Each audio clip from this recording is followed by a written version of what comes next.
for it. Okay, welcome back to the Bad End Show, episode 18. Hey guys. The Happy Black Friday edition, because capitalism was a mistake. Well, I guess Black Friday was technically yesterday. Well, it's more like Black November, I guess. Yeah. I mean, hell, some places they even had like Black Friday sales in September. Yeah. Oh yeah, I forgot Cyber Monday was a thing. Cyber Monday just got rolled into the whole Black Friday thing, I guess. Well, yeah, but like when a lot of stuff's already online, then it's just like Yeah. it's not really its own thing. I feel like it's just an extension. It should just be weekend or something. Yeah. And we kind of lost Black Friday. Or won Black Friday or lost Black Friday? What does this even count as? I lost. Yeah. I want my money back. Damn.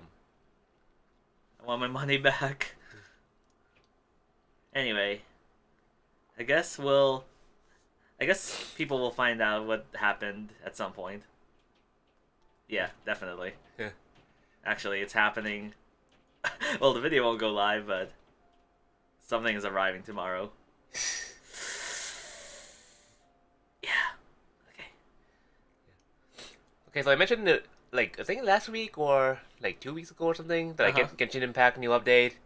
And then the thing I was most excited for was this new artifact set for Kokomi. Yeah. You did mention that. Yeah, like Kokomi, like she has this condition where like she has like minus 100% crit rate, so she can't crit. Well, I mean, if you build over 100% crit rate, then like for like some mean builds, then you can like get her to crit a little bit, but that's just dumb. So like in practical terms, like she can't crit at all.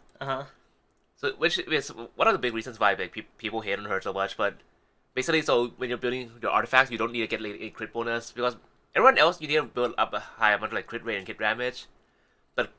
But Kokomi, because of that, like you can just like ignore that and not bother about it. So it's better to get like other stats instead of crit. Yeah. Which is good because like crit is usually rare. But then I've been farming the new artifact domain for her like this week. Guess what fucking stats I got? Yes. Crit. Every fucking thing comes out as like crit rate or crit damage bonus. It's not just me either. Like I was looking on Reddit and like a bunch of other people who are also farming for her. Like they got more crit artifacts than they know what to do with than they ever did like in their life before. And it's just like, the hell? Like, is it really RNG or is it rigged? I'm pretty sure that's RNG. Yeah. Yeah, it's probably RNG, but it's just like, what the hell, guys? Like, when we were farming for like anyone else, like literally, we never get crit artifacts, and all of a sudden, like this domain for Kokomi is just like throwing crit artifacts at us. They're definitely targeting you specifically. Yeah. Yeah, it's so annoying. Oh yeah, and even though like 2.3 update just came out, they started already like doing some like marketing for like 2.4. So, oh, Shenhei. Is that normal? Like, as soon as like one update drops, they'll start hyping up the next one? I don't think it's this fast usually. Huh. Oh, I haven't played for that long, so I don't know for sure. Oh, okay. But I mean, they were hyping up these like new characters for 2.4 even before 2.3 dropped. That's interesting. I guess I feel like it would make more sense to at least wait a little bit. Yeah, or maybe they just gave up on like the husbandos getting sales or something. I don't know. Well, yeah, that's how gacha games work. Yeah. But yeah, like I was like trying to say for Ganyu, and then they're like, Yula seems kind of cool. Maybe I'll kind of want her, maybe not. And then Shinhei dropped, and I was like, shit. I need this cryo mummy. Like, just look at her, like, she's totally like Anya aesthetic, like everywhere. Yeah. Also, like, Are you talking? Huh? Oh, what were you gonna point out? hip window. Oh, I was gonna say that. It's like, I had a feeling you're thinking about those hip windows. Actually, like a lot of people have been commenting, like hip window, like, wait, but where did the panty string go? There are none.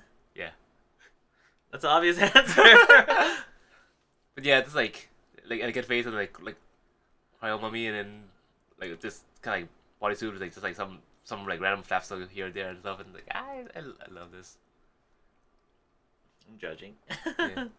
Yeah, yeah. I feel like I need to get both her and Ganyu. So I was like, shit, what am I gonna do? How am I gonna get enough quartz? Despair. Yeah, gacha is always despair. They have Yunjin. Like this is like totally your style. Like goddamn. Why you stereotype me? Why you always stereotype? I mean, she's purple. She has a lot of like eye blush, eyeshadow. Like that's the kind of eyeshadow you like on characters. And like this like free outfit, and she's like just like what? What's the word I'm looking for?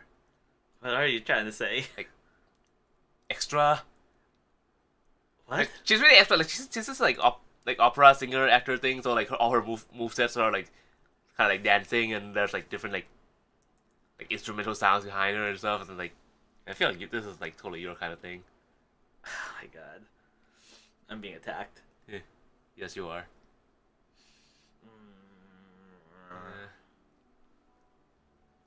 But yeah, I guess nothing. Well, I guess there's some events that just started, but I'm not really like that interested because like they went like for like Albedo, this like husband guy, and I'm like, yeah, whatever. Well, at least Yula like showed something they went, and like seeing her in the story kind of makes me want to roll for her again. But it's like, need to save her like cryo mummy. Oh, you. And I guess Fako event's wrapping up, but yeah, I think inside I'm probably not gonna roll for Izumo. Oh, okay.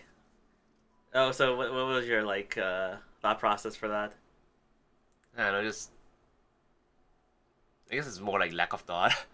Oh, you just didn't think to roll like after that or something? Yeah, like I want her, but then like I guess since it's not as strong of an impulse, I felt I should probably save my quartz. Yeah. I think I know what you're getting at. Are you talking about like kind of like, oh, when the characters first announce like, oh, I want to roll for them, but then like if you wait like a few days, like, oh, maybe not as much as I thought. Yeah, like, that sort of thing. Yeah, Yeah, I've definitely wasted some quartz pretty badly like that. yeah.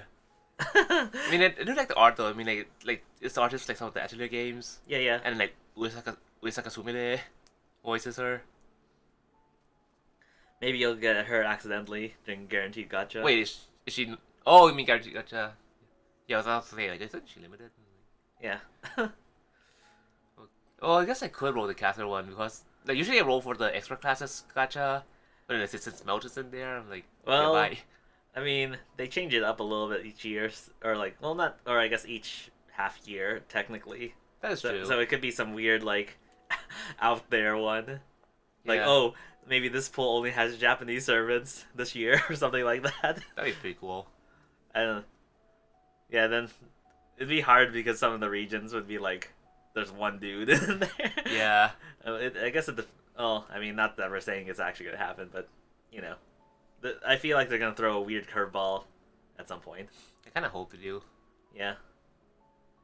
And Prefane, I guess there's a Christmas event, but haven't really been doing it much. Oh, I guess there's not too much to say.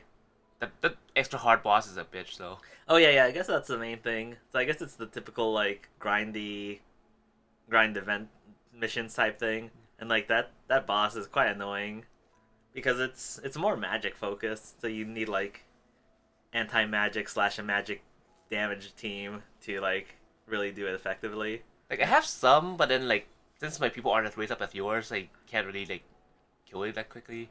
Oh, I mean, it still takes me four rounds to kill it.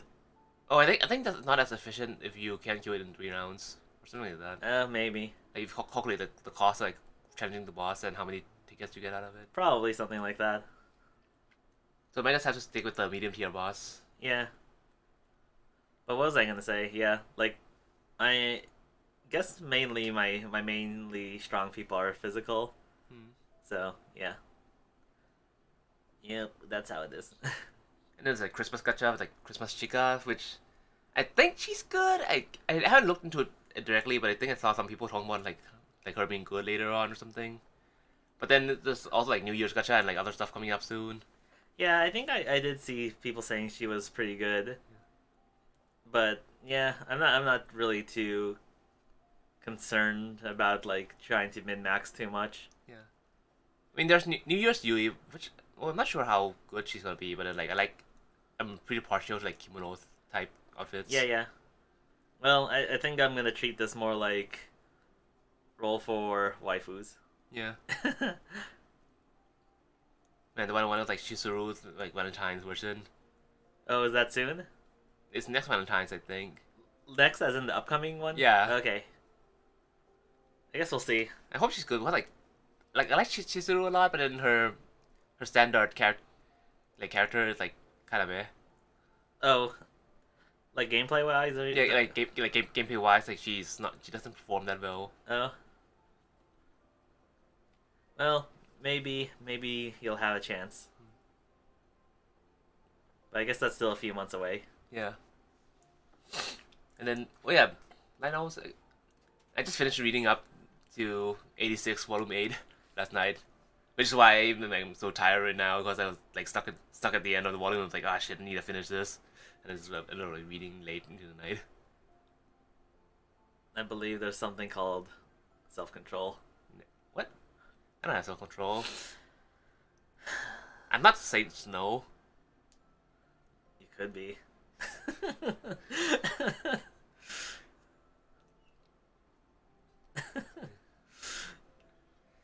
But yeah, I can't like say too much because like big spoilers and all that. But like kind of like last week, I was kind of complaining about like the pacing of like character development and stuff.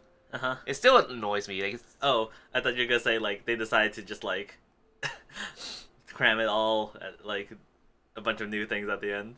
I would actually prefer if it did instead of like dragging on the same thing over and over again. And like most people like they barely change it all, or it's kind of like 2 steps forward, 1,000 steps back kind of feeling. So kind of like, would you say regressing or kind of just like repeating? I guess Repeating would.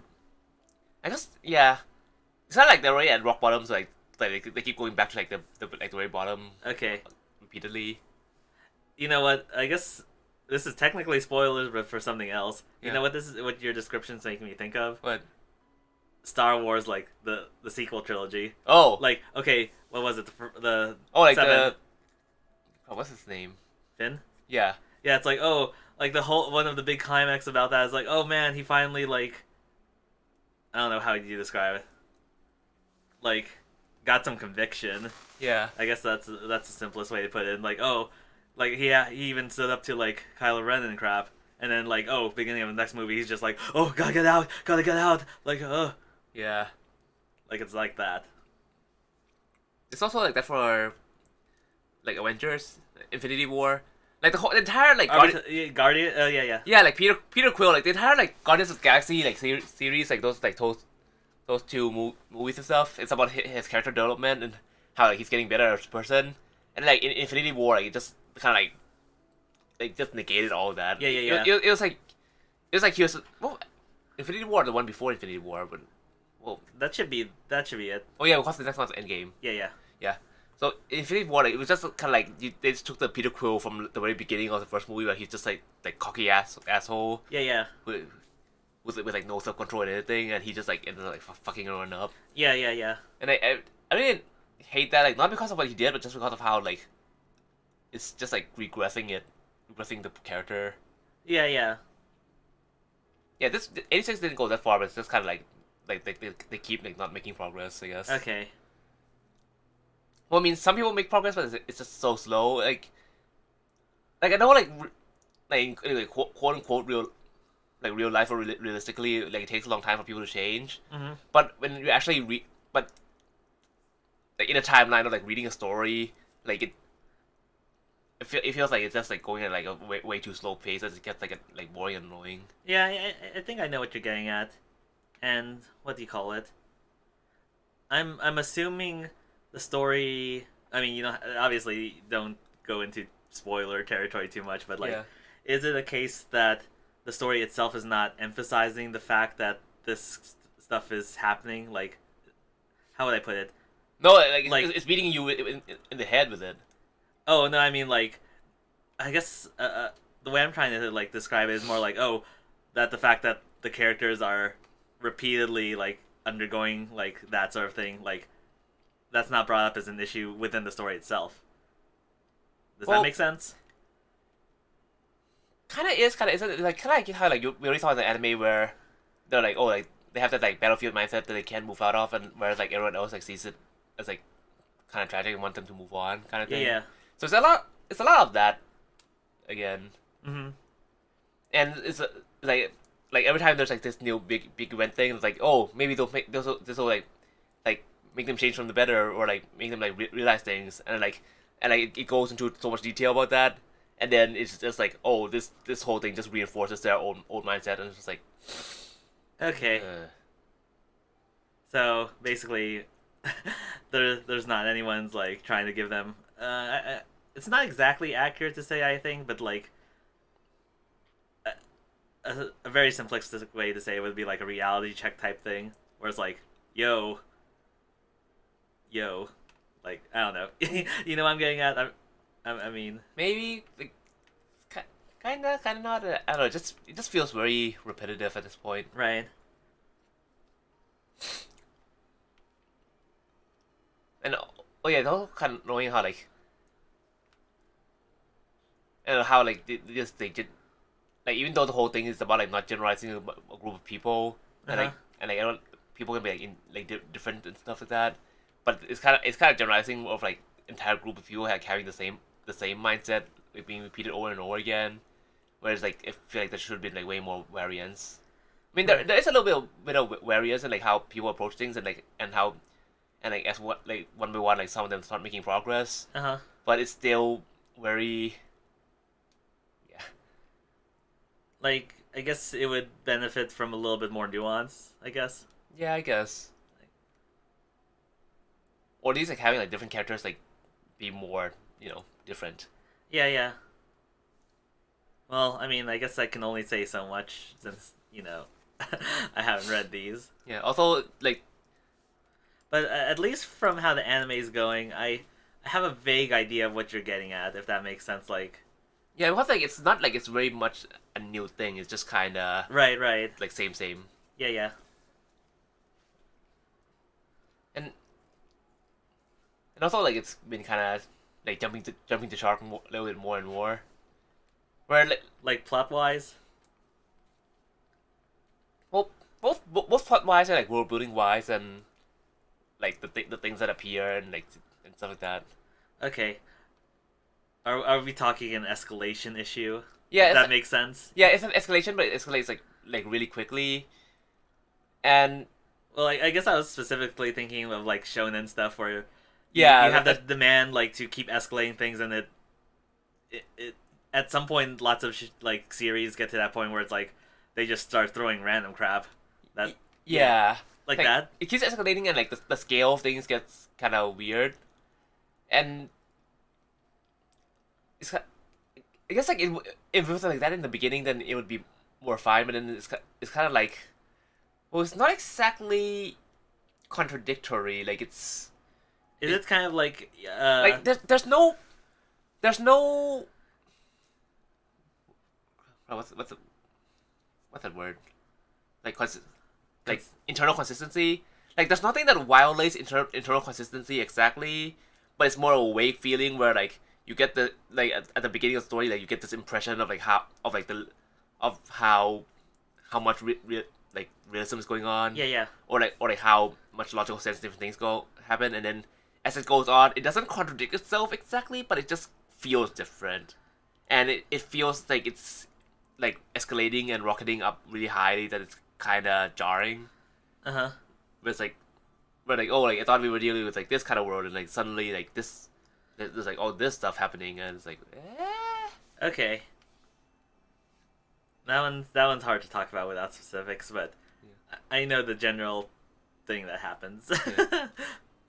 Yeah, but yeah, I guess like your way of describing it, that's like the usual like shonen advancing thing. Yeah, well, I guess the same thing's applicable for like a lot, like say superhero stuff, Yeah, that too. where it's like, oh, Batman just doing some random stuff, like dealing with thugs on the street, and then suddenly he's like fighting gods or some crap like that. Yeah. Like that sort of thing, Yeah. but still on par because reasons. Like I really wonder like just how much of like the plot and world building the author had ahead of time. Yeah. Because- Oh yeah, I was actually gonna mention that. Like, it could be a case of like having to like reinvent it as you go. Like I honestly don't know. Cause like sometimes in afterwards, like, oh, like this thing that like I would like briefly mention in like the past volume, blah blah blah. But then at the same time, it kind of feels like they're running out of ideas and just like pulling things out of their ass a bit. Oh, could be. And also like for something that's like heavily focused on like military deployment tactics, like some of the things they actually do, or like how they approach an operation just feels kind of weird. Like Whereas, not tactically sound, like that sort of thing. yeah, Okay. and it's kind of like, wait, why are they doing this thing instead of like this other thing? Like on both sides, like of like the protagonist and the enemy, like there's like Uh-huh. sometimes like it feels like, yeah, Okay, like, so it's not necessarily a case of specifically the protagonist being reckless like most of the time, or like not necessarily reckless, but like oh aggressive or like it's not just that. It's just like just the way just like like everyone just acts. yeah, just Okay. the way like they plan like okay, like we have this thing and this objective, and we're gonna do it this way. And we're like, I'm not sure that's right idea. And then even on the enemy side, like it kind of feels like, okay, they should have done this thing that wouldn't like crush them quickly, but then like it kind of everything is kind of pulled into this like convoluted setup, Okay. and so it's kind of like it's very much a like it feels a lot like, oh, the tactics are being bent in favor of like setting up some like plot situation. So I guess it just doesn't feel natural. Like, Yeah. I guess you're starting off with like your conclusion, and working backwards, even if it doesn't. Or they're trying to like, okay, that would be cool to have this scene or like this symbolism at these moments, and they're trying to like force that in, kind of thing. Yeah, yeah. Well, I guess on one sense, I guess the the bright side, not necessarily within the story itself, is like could be a learning experience in terms of writing. Maybe. Because like I definitely get the idea that like sometimes you have a mental image of something you want to put into your own story, but then I guess it's kind of important to realize it's not always the best idea to put it, no matter what. Yeah. And I guess it's like all these different factors I mentioned like combined together, it kind of makes like feels kind of like annoying Yeah, and stuff. So like while reading, like even when there's like a big like scene that's supposed to be touching, like instead of feeling touching, and like it really like hampers the impact because I'm just like you're too fixated on. I'm too fixated on like all the different things that were kind of that felt off to me. Yeah, yeah, That like there's this like big emotional part going on, and I'm just kind of like, yeah, not yeah. not I feeling know it. what you mean. But yeah, I guess that's the with I guess with world building slash like plot development, like obviously you can bend the rules a little bit, so but you don't want to be so I don't know how to describe it, just like so out there that it pulls your reader out. Yeah, and also like the aforementioned like how they put like in terms of like character development, they keep going over the same thing. Yeah, yeah, So like even though they're having that it's written as this like, oh, this serious sad scene of them like being in anguish, blah blah blah. It just makes like instead of like feeling emotionally moved by this anguish, I'm just being like, I'm just annoying. Like, when are we gonna move on from this? no. That seems like your outlook on various things. Yeah, maybe. Well, I mean, it's been 8 volumes. Yeah, That's a lot of volumes. yeah, I know.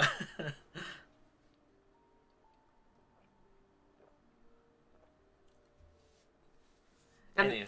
like, I mean, I know I read a lot of like trashy stuff where like things don't make sense and stuff, but you kind of go into that like with the initial impression and expectation that like things aren't gonna be like like like serious. Like, Yeah. no, not serious. Like, I, they're not gonna be something that like you're gonna be really invested in. yeah, yeah. So more like just pure entertainment. Yeah, but this one because like it's like it had a really strong start, and also like even later on, like it still presents itself in a more like serious tone. Yeah, yeah. Like so like I guess my standards are different, and Right. it just gets more jarring that way. Where instead where like if it was some other like trashy series and that was like kind of trashy from the beginning, then yeah. Well, I guess this is probably a related concept, but it also kind of seems like, oh, how would I put it? Like, say, the emotional burden versus like even if something stays relatively static, if it's more upbeat, like funny, it doesn't weigh on you as much versus like say if it's like I guess how you're describing where it's kind of like a downer, negative type of thing. Yeah. And if it's extended further, it feels like it's a bigger issue, I guess. Yeah. Does that make is that how would you think about it too? Yeah, so that plus like just being like more consistent in like what it seems to be like presenting and like setting up expectations thing. Uh-huh. And how do I say this? No, I think I lost my train of thought of what I was gonna say with that. Does it? I guess where you're trying to get at something sort of like it's trying to like capture that emotion for the sake of being like that, Maybe. something like that. And I guess it's also like if you're giving this kind of emotional burden, then I expect the payoff to be good, too. Yeah. So I guess maybe there's no like catharsis type of thing. I guess you kind of. Yeah. Okay. maybe it's worth discussing your thoughts in like a video actually. I kind of want to do that, but then at the same time, like should we just do it like covering like all 8 volumes because it'll be kind of a pain to like break it down to like individual volumes at this point. Since Maybe I read like all 8 in a row. might as well. Yeah. I feel like for this sort of thing, as long as you preface that we're going into spoiler territories, like, you know, I think it's fine. Yeah. Yeah, and I guess like in happier news is November 27th, so like 1127. So once again, Japanese Twitter is like posting like "I futanari no hi." Oh yeah, and I completely forgot it was like coming up because I was thinking like when we got into November, I was thinking like, man, maybe I should draw something for this or like, and then like, oh, it happened. It's like, ah, shit, forgot again this year. Oh, actually, do you remember all the November ones? Not really. Because because I just realized something. Yeah. Is the 19 he knew? He knew?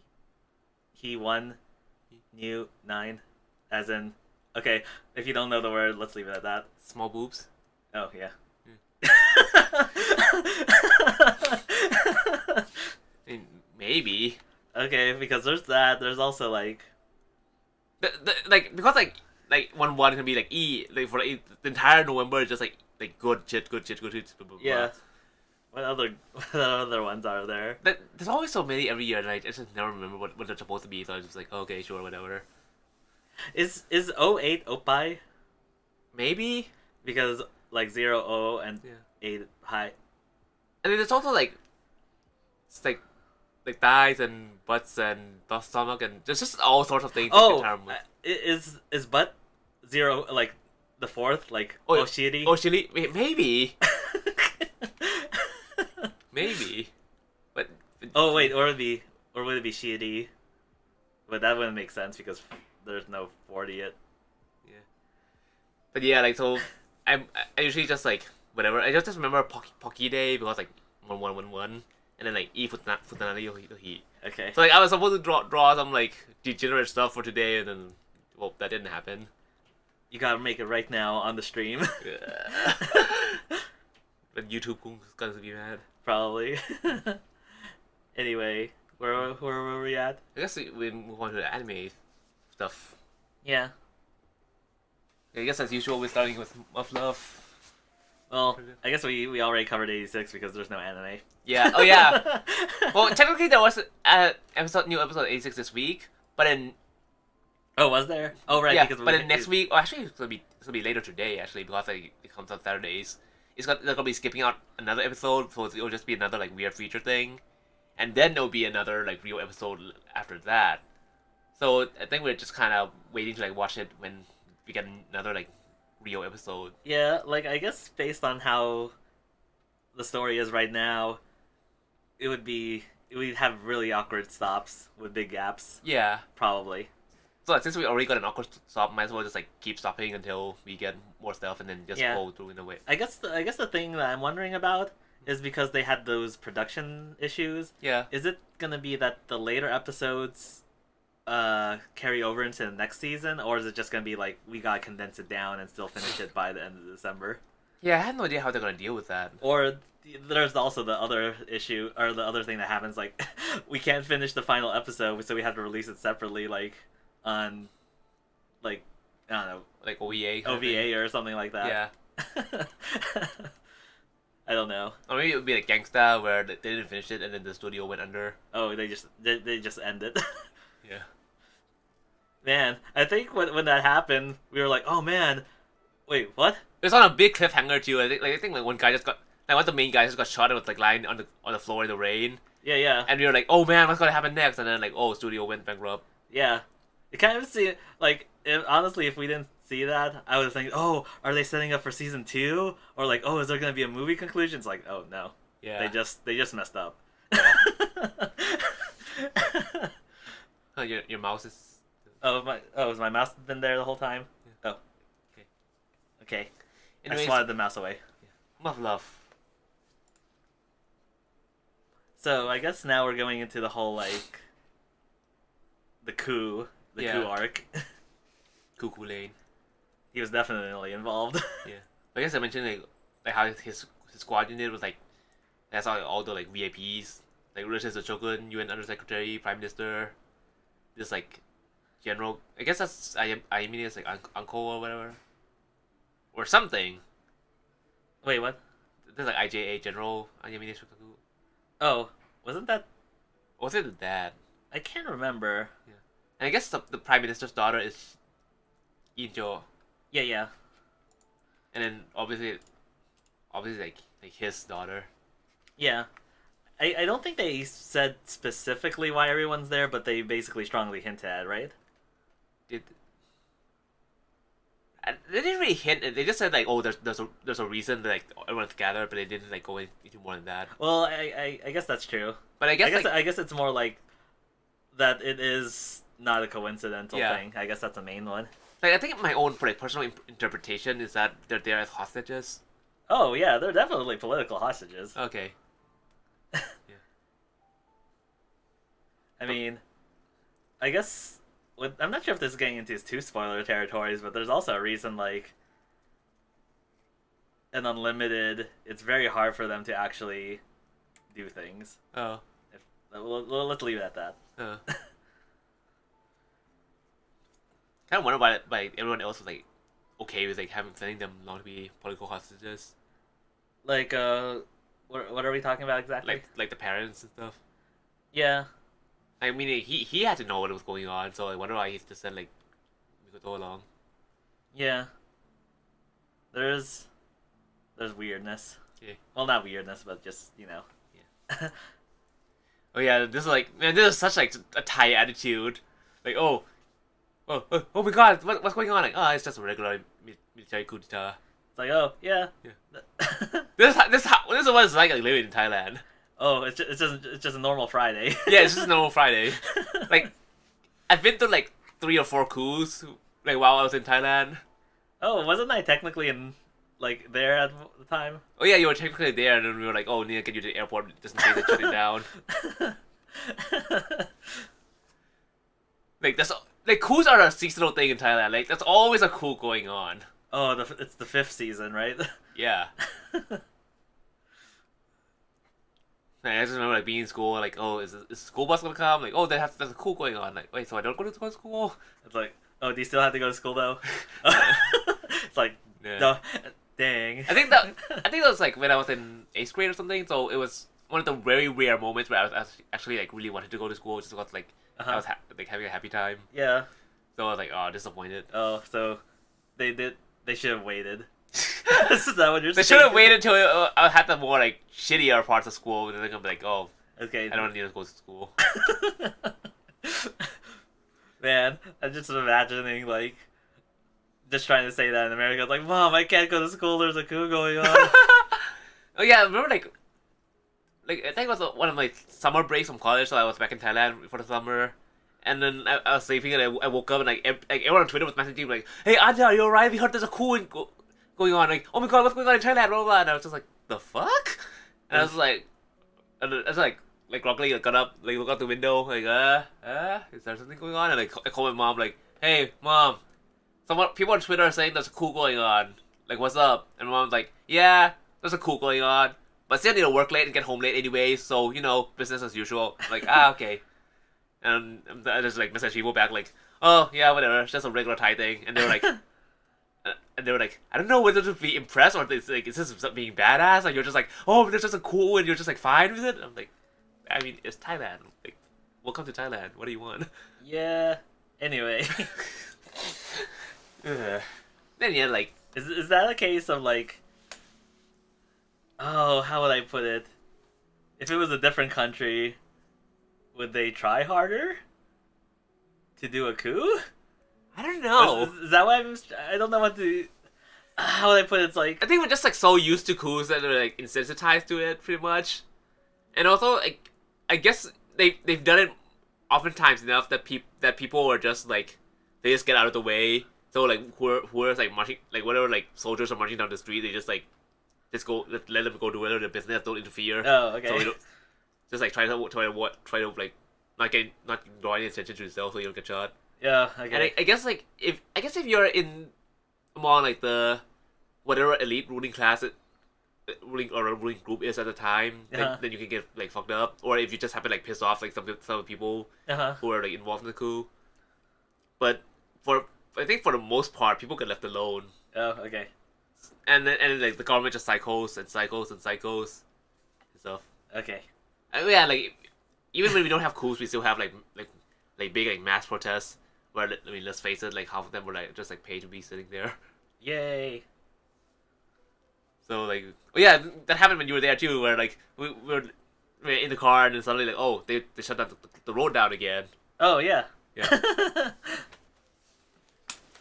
Like in the US, like whenever like protests go on the road, it's like get something like news and like everyone's like, oh my god, what's happening? Oh my god, blah blah blah. In Thailand, it's like, oh, it's just another Friday. Anyway, we're quite off topic. Oh yeah, just a regular coup d'etat. Yeah, man, he looks like has a stick up his ass. Yeah, that guy, I don't like him in any timeline. Yeah. I don't think he really shows him up, or maybe he does briefly on Unlimited. Oh. But at least in Extra, you only see him when you go down like Ayamina's route. Oh. He's like the fiance or something like that. Huh. Or, it's something, or it's at least something like that. Is he a stick in the mud in Extra too? Oh, he a dick. Yeah. I mean, he has a like dick face. Yeah. Yeah, the mountain gang or whatever, like eruption, like residents who refused to evacuation were forcibly tranquilized. Like, hey, it's exactly what I said we should do last time. This is exactly what I said we should do. Good job, government. Good job.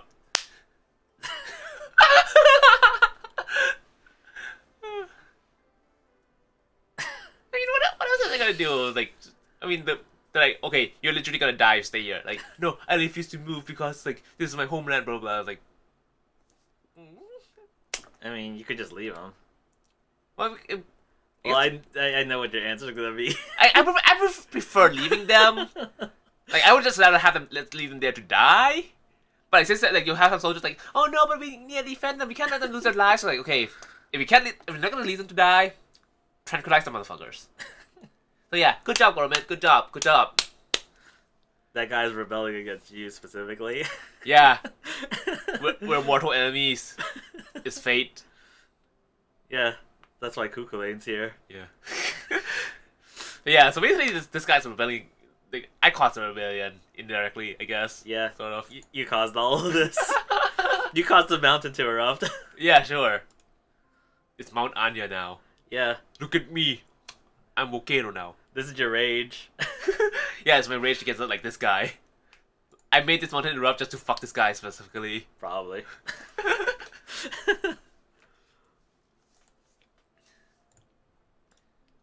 But yeah, it's like he's like, oh, complaining, like, oh, the government doing this. It's like, well, they should have done that. Like, what else? What else do you want them to do? Like, what else do you think you expect them to do? Yeah, I think they were going to do something similar on Limited, But then it's like, oh, Maya was there, so like it didn't actually happen. Even back in Unlimited, I thought Maya was a fucking dumbass for the whole like, oh, like need to go cut down the rock thing just like they were the lava somehow. Yeah. That's all convoluted and all. Like one, Maya was a dumbass, and two, that's really convoluted writing where like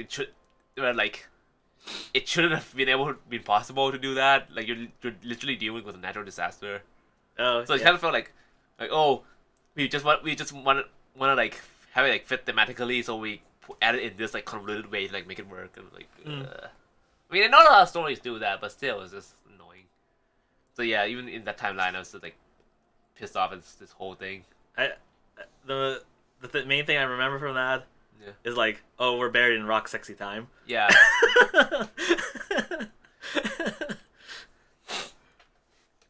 Okay. Oh yeah, this thing I feel like it happens a lot. Like, oh, Her Majesty's so-called retainers have not deigned to inform her of this truth. Like this happens in like so many other like light novel stuff, and then like in Genshin Impact and in things where it's like, oh, there's this like we want to rebel against these people, but we don't want to say we're rebelling against this like figurehead, and that's the kind of like the people revere. So it's just like oh, like we're not rebelling against them. This is just because the retainers haven't been telling them the truth. So we're actually doing this to help them. Like, well, I feel like this one in this sort of thing, it has a lot of historical basis. It is very much like based in history, and it like makes a lot of sense. But like I just see it so much, and so I was like, yeah. Well, I don't know. Blame the imperial family. Blame the secretary always. It's always the secretary's fault. I feel like that's like in modern Japan too. Like oh, like this corruption. You got caught for corruption. Why are you laundering this money? Like, oh, I don't know anything about this. It's just my secretary. Yeah. Anyway, I guess. Oh yeah, I guess we already know about. Oh, what would her? I guess she didn't get a name drop yet, right? Who? Well, if I named. Oh, the Shogun. Yeah. I mean, they hint pretty much really heavily. Like, well, we already know that they already told that like Meiya's like related to Shogun somehow. Yeah. But we don't know anything about that yet. Oh yeah, like so like Chihiru's dad died because like that like the stick in the mud guy like killed her. Yeah. But yeah, seriously, like what the hell did those rebels like expect to happen? And what are they trying to achieve with this? Yeah. Oh yeah, this actually reminds me of like how Real Zero rebuilt the kingdom. Like when he was at the cafe, and like there was that guy like boasting about how he wanted to go to rebel, and he's pointing out all the flaws. Like, okay, if you do this, what's gonna happen to your friend? And like, okay, assuming you lose, what's gonna happen? Assuming you win, what's gonna happen? Yeah. And it's like, if you're gonna like fight, at least make sure the option of happiness is like on the table somewhere. So it feels like it applies here. Like what? Like these rebels they're just kind of acting out like really hot-bloodedly with like no thought for whether like any option or any future is viable. Yeah. I think the way it is they're fixated on what do you call it? Oh, their ideology. And not necessarily on how to come about or like making it real. Yeah. This is why I hate philosophy majors. Just the poli-sci major. Yeah. Anyway, what was I gonna say? Like, I feel like this kind of arc of the story it has a lot of parallels with history, like historical Japan. So it's I kind of wonder is this also kind of related back to more modern Japan, like actual like real life history, because you have kind of like how would I put it? The more like hawkish politicians, I guess you could say. Oh, maybe. Because it kind of has a similar type of feeling. Because it kind of seems like this whole faction is partially, there's the people that have that kind of same opinions, like, oh, the people suffering and stuff. But I have a feeling there's also people who are in there just to be like, I think it's a lot of like nationalistic pride. Yeah, I think it's like a mixture of stuff like that. So I kind of wonder, actually, is that Is this a commentary on like real life? Like, Possibly. it's hard to say. Yeah. Because like on one hand, like because they had like the whole like oh like Imperial Japan, chocolate blah blah thing is here, it kind of feels like the writers are like maybe like conservative hawks themselves. Yeah, yeah. But at the same time, like here's like Takeru's like taking more position of like cooperation on an international level and seeing like looking at the bigger picture rather than hyper focusing on Right. like pride. Yeah, it's hard to say without like diving into interviews, Yeah. which we could actually, but like, it could be something like that. But yeah, But, it's pretty yeah. interesting. Like Takeru's like stance is more like cooperation and like international. Well, yeah, international cooperation and Well, like, openness, I guess. Yeah, because he's the right. Yeah. But I mean, like by extension, it seems to be what the writers are like pushing for. Yeah, I think that's one of the big themes about like Love is the idea that you need cooperation to get big things done. Yeah. Like it's prevalent in Extra, Unlimited, and Alternative. Yeah. So I feel like that's one of the big themes about the story. I think it's also about the whole like looking at the big picture kind of thing. Yeah, yeah, But like, oh, like he witnessed like the end of humanity kind of thing. yeah, yeah, So you could be say they can say that about like a lot of like modern day issues. yeah, yeah. So yeah, even though like we're not on the same like scale of like direness, like a lot of the The general idea. the general idea and also like the way people are reacting to different things is like kind of reflective of modern day Yeah, life. yeah, yeah. Oh yeah, like when it's like oh like Shisu's dad or like dad like I mean it was there shocked like oh my god how could they do this? Yeah. Oh yeah, then of course the Americans are here again Yeah. because they're always there. Yep. Oh yeah, during that whole like, I guess, scene, I guess they were hinting at like, oh, the Americans are they gonna are they gonna abandon us again type thing, Yeah, which they don't go too much into detail in. Well, I guess they kind of cover it sort of briefly in the show. yeah, in like the first episode. Yeah, yeah. But basically, when the Beta invaded Japan, like American forces pulled out at some point, and then just like left Japan to fend for itself for a while, and then they brought the bombs Yeah, and they nuked it. Yeah. Well, no, they didn't nuke it. It's worse than nukes, actually. I don't know how much we should talk about that. yeah. They'll probably bring up what those bombs are later because it's kind of important. Yeah, why is like Yoroi here doing? Because like he was talking about like oh like Japan's like trying to keep a secret, but then like you guys already found out this much, and then and he was like yeah well, like you're here for a reason whatever. So like what is his aim? Or is he just like trying to get them to like stop the coup? I think that's what it is. Yeah.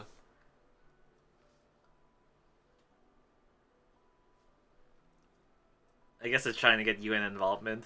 Yeah. Because I don't think technically the government asked for like help, right? Well, technically he kind of, but not. It's not from like the shogun like directly. I feel like there's like so many different like factions and like acronyms being thrown around. It's kind of hard to keep track of who's who. Yeah. Well, I guess that's kind of like real life where you sometimes have to bend the rules and to get your objectives going. Yeah, well, it's also like oh, like okay, there's the rebels and then there's like the royal guard, but then there's also like this like this army, but like the normal Japanese army, but we don't know how many of them are like cooperating with rebels and how many are not. So like when they show up to like surround the base, it's like wait, are these the rebels or are these not the rebels? Yeah. Well, I guess in this case that's part of the point because like later on, like oh, they actually start shooting at the Imperial Guard. Yeah. Like you don't know who to believe. Trust no one. Yeah. Well, yeah, they also mentioned that because of the situation, they had to pull back people from like the beta defense line too. Yeah, yeah. But yeah, I still think that like the reason this happened in this timeline and not in Unlimited is because the people who are like trying to sabotage like Alternative 4, like since like some of their attempts got thwarted, Yeah, yeah. like they decide like do like accelerate or like intensify their efforts with the cool faction, Yeah. and so this coup probably happened as a result of that. Yeah, definitely. There's definitely a lot of stuff that isn't shown directly that's kind of implied in the background. Yeah. But like it's pretty convenient the Americans are just like off the coast. Yeah. That's all I'm saying. Yeah. But yeah, and, like the Americans just like landed here at the base too. Yeah. F-15 Eagle. Well, I guess it isn't really covered too much in the show so far, but it's kind of like in real life where when UN and America is involved, Yeah. America will go with UN depending on its convenience. Yeah. But sometimes we'll ignore this whole UN business. I mean, America's on the Security Council, so they can just veto whatever the hell they want. Well, yeah, I know, but technically, that doesn't necessarily have to go happen either. It'll just Yeah. like we'll sidestep it completely. Yeah. They're like, yo, what are you guys gonna do about it? And you just like, eh. Yeah, I mean, it's like not knowing what to do. Blah, blah, blah. Yeah. I guess that's kind of her character, where she's kind of like, oh, how would I describe it? Indecisive. That too, but kind of like stays at the sidelines. Oh, Brock no bite. Yeah, kind of. I don't really like her. No. I know I said it a lot, but like I don't like. I've never really liked her in like any timeline. No.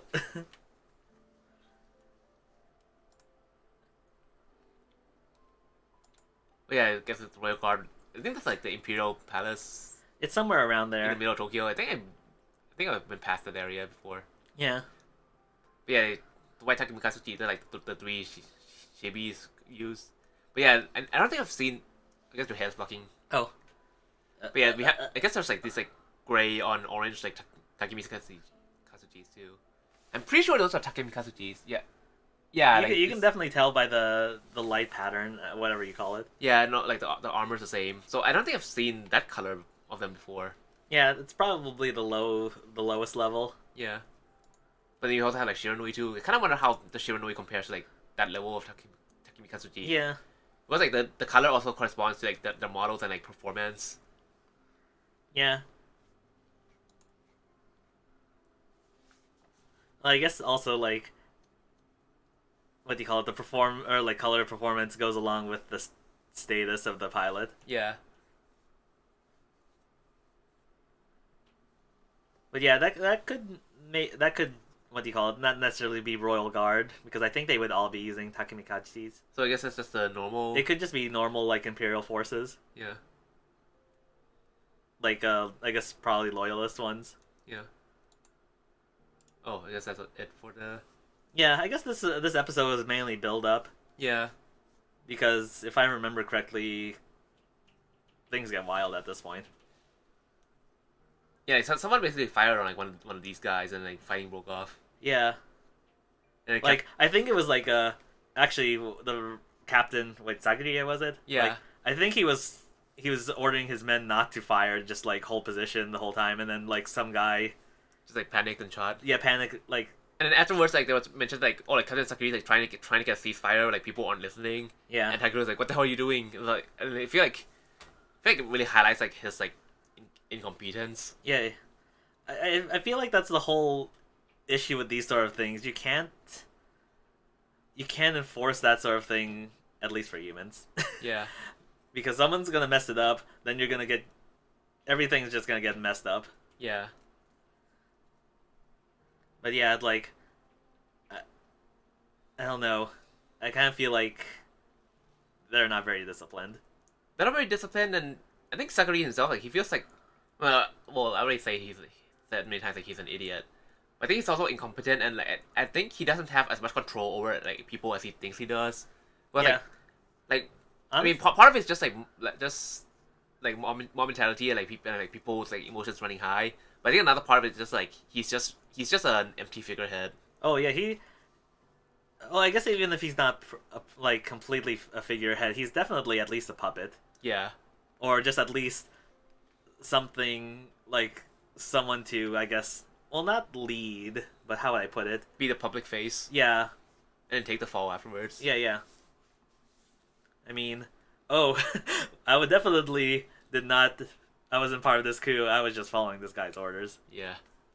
Well, I think like, Well, the real, probably not that. Probably not gonna be like that, but more like well, the real masterminds probably aren't gonna like show up at all. yeah, Like publicly at least. yeah, They just need to like inch things in a way for like make it seem like he's getting what he wants when he's not getting what he wants. yeah, yeah. Oh yeah, I guess the the political situation is very very complicated in Love Love, Yeah. which is actually I kind of enjoy, to be honest. Yeah, same.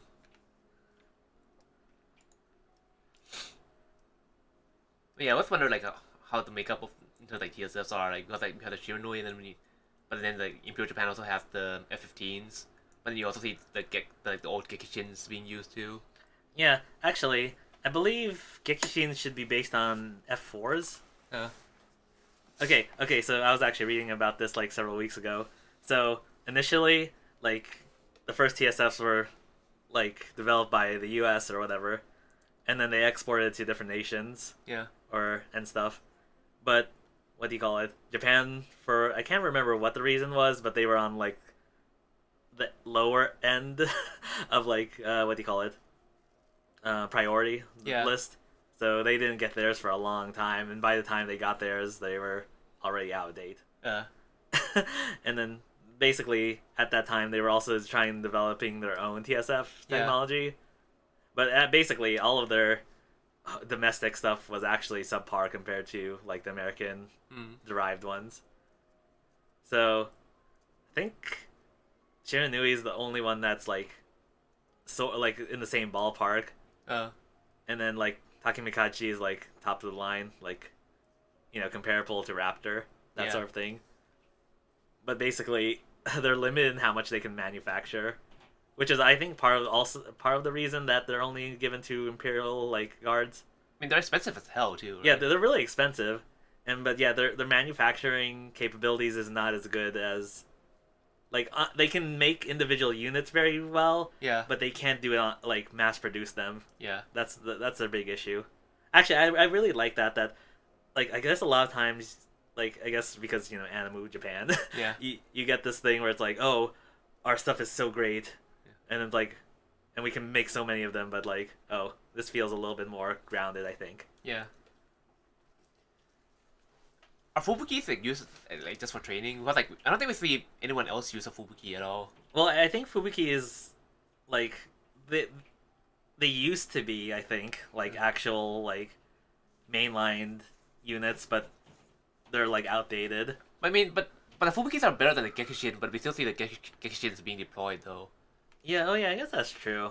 Like we see like in a lot of the shots, like well, we saw that in the evacuation, but also like I think when they were surrounding the UN base, Yeah. there were like Gekishin there, but we never see any other Fubukis. I have to look this up then. I might be mixing models up. Yeah. And then I guess we got the other mecha thing. Yeah, I guess the like sus vampire guy like brought them like upgrade parts. Yeah. Definitely no ulterior motives. But even then, like, oh, we got all these new toys to play with, but then the whole episode's just about them, like, helping these people living in like this like abandoned village. Yeah. Actually, you know what? This is an interesting contrast now that we have them back to back, since usually we have 86 in the middle when we're talking. Yeah. But this illustrates like competing, what do you call it, viewpoints, Yeah.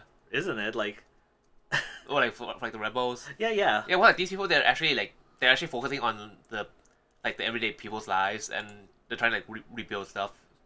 So it's like, oh, they want to reclaim Japan, but they also need to like rebuild the livelihood and stuff too. Yeah. So, I mean, obviously, I feel like the level of like realism and geopolitical thought put into anime was like way less than Mufflove. Yeah. But in weight terms, like these guys have way more.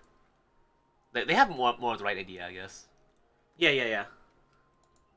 Like it's definitely important to like take care of that, and I guess going back to when we were talking about Mufflove, it's not that Like they're less focused on pride and just like trying like lashing out with their feelings, and have a more like grounded view.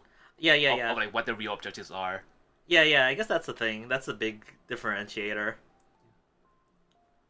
like they don't lose sight of like who they're fighting for. Right. But yeah, it was an interesting episode. But like you know, well, you have to get these like sometimes, but not that's usually not as much of a highlight of like them actually trying to focus on like rebuilding people's lives. Yeah.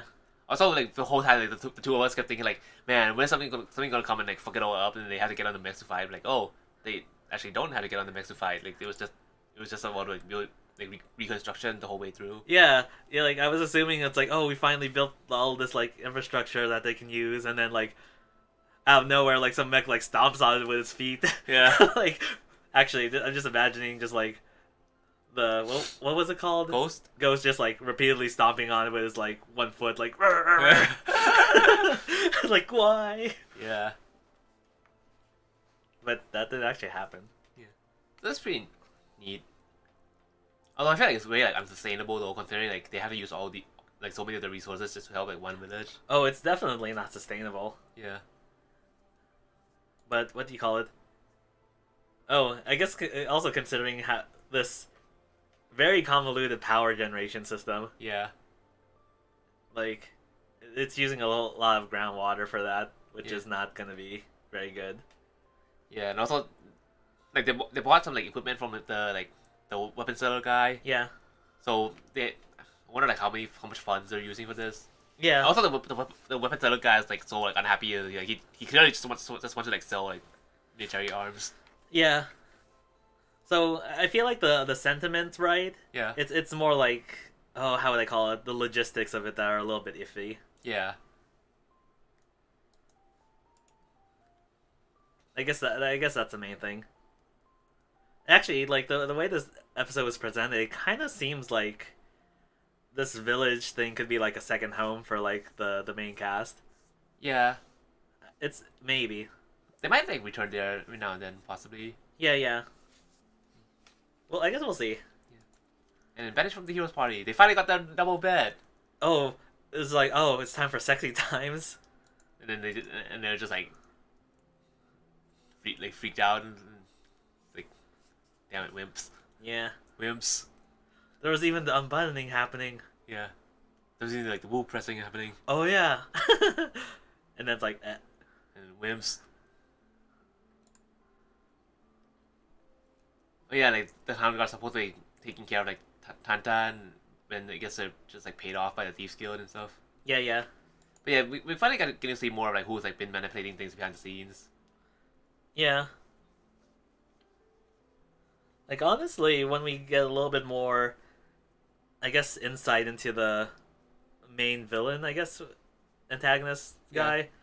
like, he doesn't seem like he's definitely not doing it because he's evil, obviously. Well, I mean, at this point, it's just the demon inside. It's not Well, even him anymore. Well, yeah, but like, I guess I'm assuming some of what was said was actually the original guy's, what do you call it? Thoughts? Yeah. Yeah. So it's more like he got taken advantage of. Yeah. Because I guess, like, you were talking about just the series in general, it's like that struggle between what you want to do versus what you're compelled to do by the blessing. Yeah. So it's like, it's not unreasonable to kind of want to find a way around that, but, like, because of that, he ultimately, like... Is he killed? It's or, like, not really killed in the normal sense, but more I mean, like... he's been, like, completely, like, eaten out. Like, yeah, like, I guess he's more like a shell. Yeah. I guess, which kind of led to like all of this, but yeah, I guess at the same of it, like, it's not something I personally think is, I guess he's kind of like a victim in himself. Yeah. Yeah, like I guess that's a big theme for like a lot of the conflict right now. But yeah, I guess you saw like the drug, like it actually gives people a new blessing. So since we saw the people going crazy with like axes and stuff. Yeah. So like since everyone was using like the same axe, like it was actually a big hint towards like the thing being made from demons. Yeah. But like I said, like last episode, like. So wait, is axe not really a thing like associated with like humans or something? I mean, it is, but just like how uniform the blessing is. Oh, okay. Like since like I said last episode that like they dropped a hint about the nature of it. Yeah. And that was when they were talking about like the heroes like fighting the demons, and they were talking about how like humans they get different blessings, but then demons like all the demons of the same of like one species get the same blessing. Okay. So like it's just like an axe demon blessing Okay. kind of thing.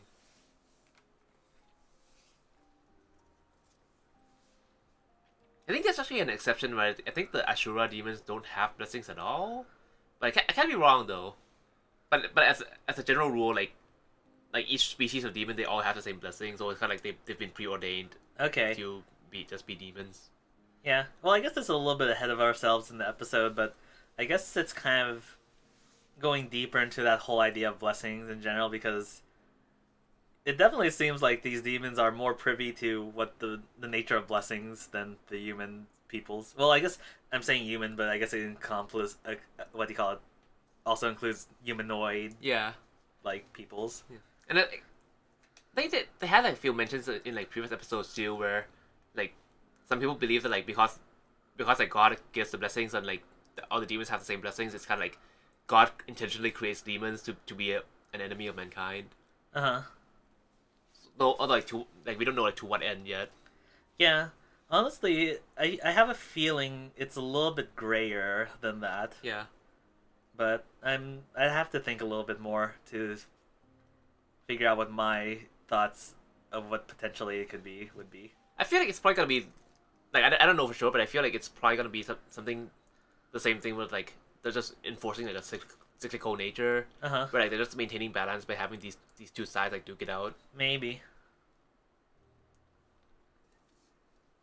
Well, I guess it is a common like sci-fi trope where like you where like you create an adversary to like keep people from like developing too strongly. Yeah. I can also imagine a situation where all of this is not necessarily, I guess I would say not necessarily intentional exactly, it's just like incidental to Yeah. for some reason or another. Yeah.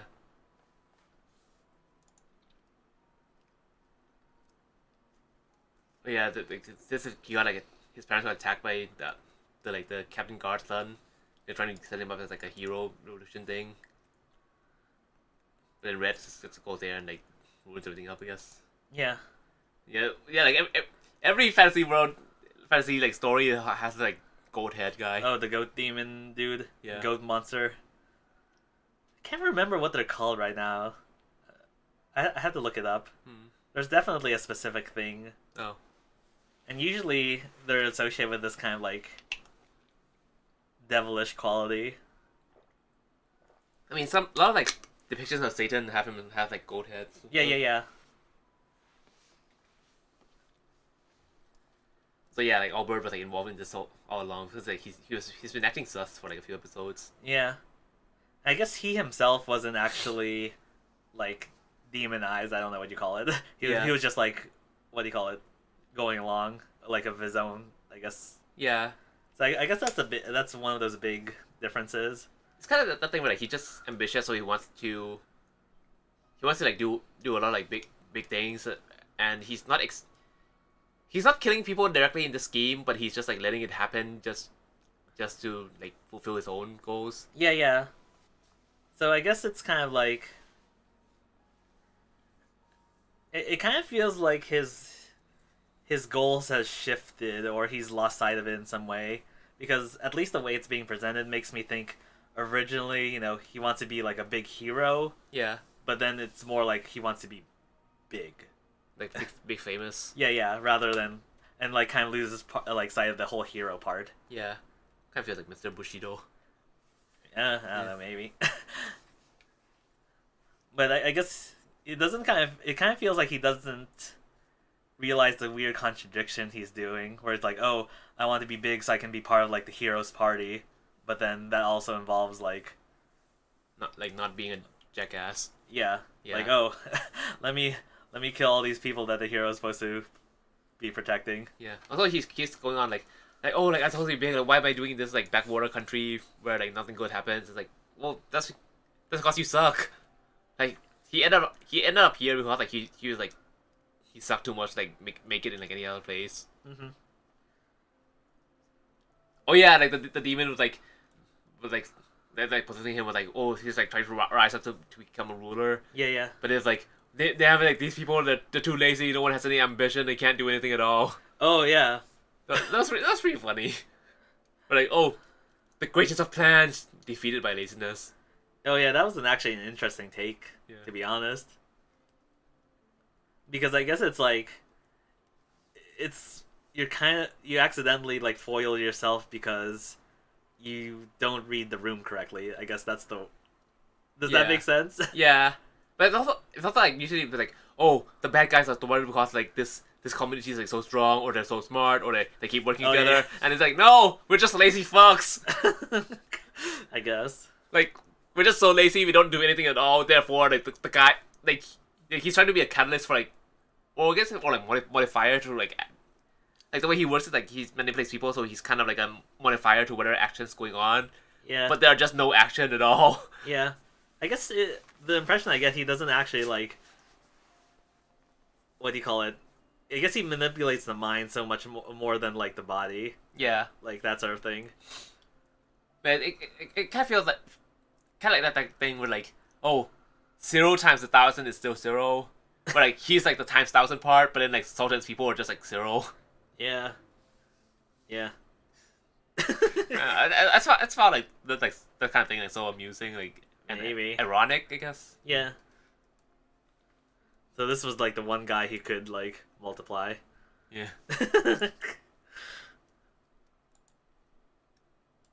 Oh yeah, this guy like he's trying to like oh I need to be big. You need to strike me down and be a hero so that I can like go down in history too. And Rez is like nope. Yeah. Like you're just a small time crook. Like the downtown guards like bring you in. Yeah.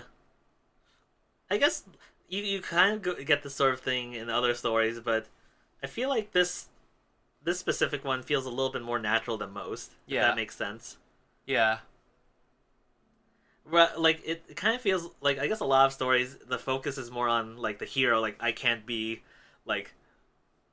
go stoop down to that level type of thing or whatever. Like Yeah. Or like oh I don't want fame. I just happen to like do all these things that will get me fame.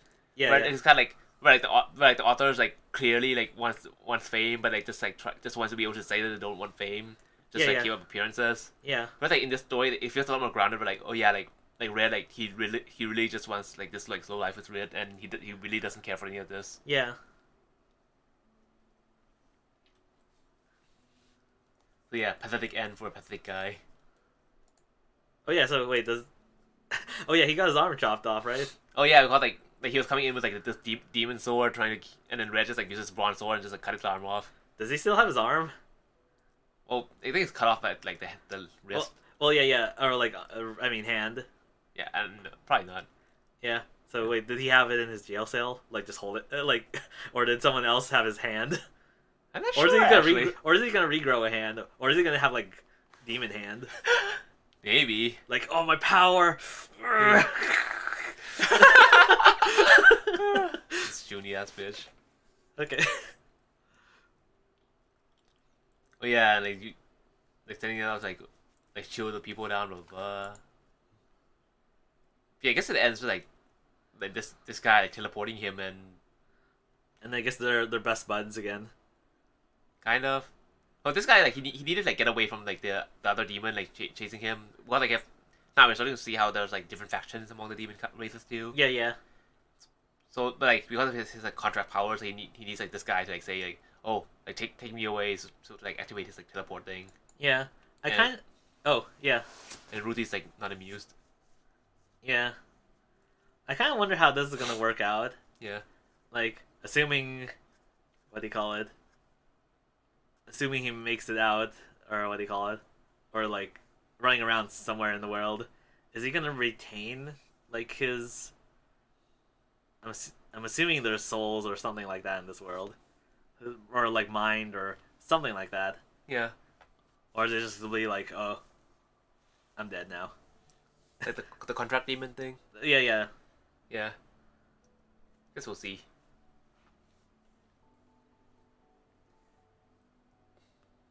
But yeah, if you think about it, like they have the drug that like, replaces blessings, and then Ruthie's the one that's like suffering the most from her blessing. Yeah. I just leave it at that. Okay. And Roxy. Yeah, I guess this latest episode is just like focusing on her and her family. I guess it's kind of like, oh, what she's been doing, like while they were doing their own stuff. But yeah, so like I wasn't sure, but like I guess this guy is the guy that like Like the scam artist guy. this guy artist guy that like with Rudius and people like beat up on before. Yeah. I was thinking that like he the last few episodes where he made appearances, but I wasn't 100% sure. I was like, oh, it was that guy. Yeah.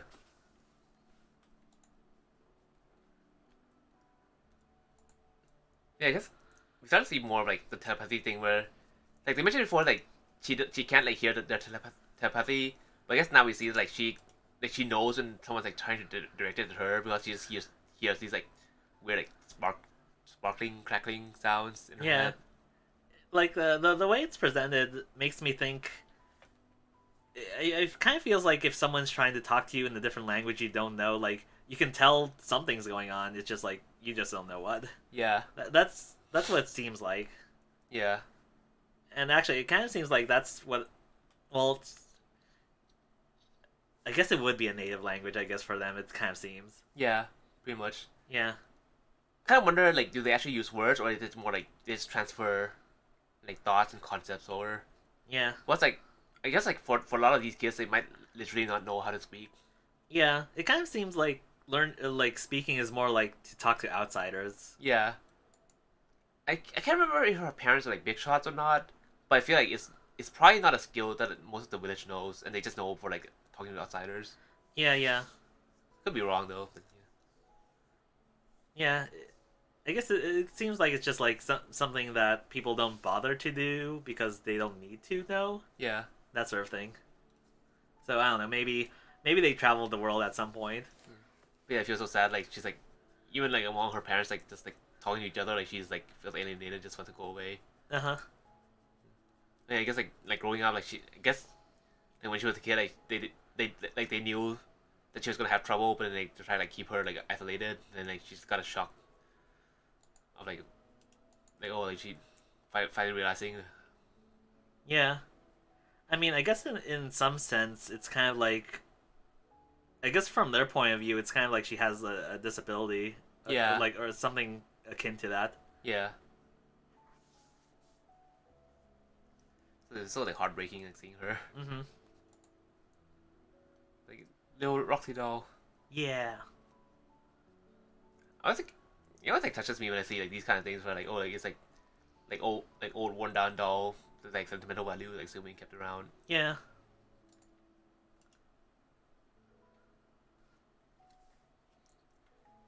Yeah, and I guess like they finally tell her that like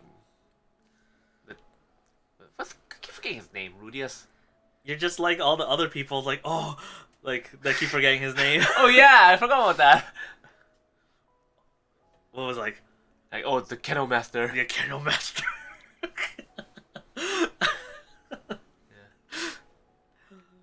Yeah. You are just all the generic people. Damn. Yeah, I guess she still has to keep going to the demon continent to find the rest of the family. Yeah, I guess for her now that I guess she's made. Well, would you say made up? I guess it's not really exactly they were on bad terms exactly. It's more like reconcile. yeah, or I guess come to an understanding. Yeah. Like, and then now that that she knows he's safe, just like, oh, now she can focus on like finding everyone else. Yeah. Because I guess now that she knows like, oh, this dead end group she's been hearing all about like kicking ass everywhere is like, oh, it's them. So it's like, oh, they're fine on their own. Yeah. Also that like super PTSD. Oh yeah. Like what the hell? Yeah. And we've got John Wick in another road. So I guess this was more about like, Setup, I guess. yeah, I guess it would set up kind of like, oh, our makeup thingy Yeah. is going big. Also, I guess he I guess it's off screen, but like, he sent her to fight alongside like the soldiers and stuff. So she made a name for herself Yeah. just to get like combat experience. Yeah, I guess it kind of seemed. I guess a lot of this was like implied, or like, oh, not implied. How would I put it? A lot of time has passed, I guess, and it's like, oh, you know, we made it big. Everyone's gotten stronger. That sort of thing. Yeah. It's like 2 years. Yeah. so he can like return home. And I like the part of, like Maha's like trying to like reclaim her father's like old company and stuff. Uh huh. And like that, like instead of like telling her like stop trying to be sentimental, he's saying like, okay, you can do this as long as you get results, Uh huh. kind of thing.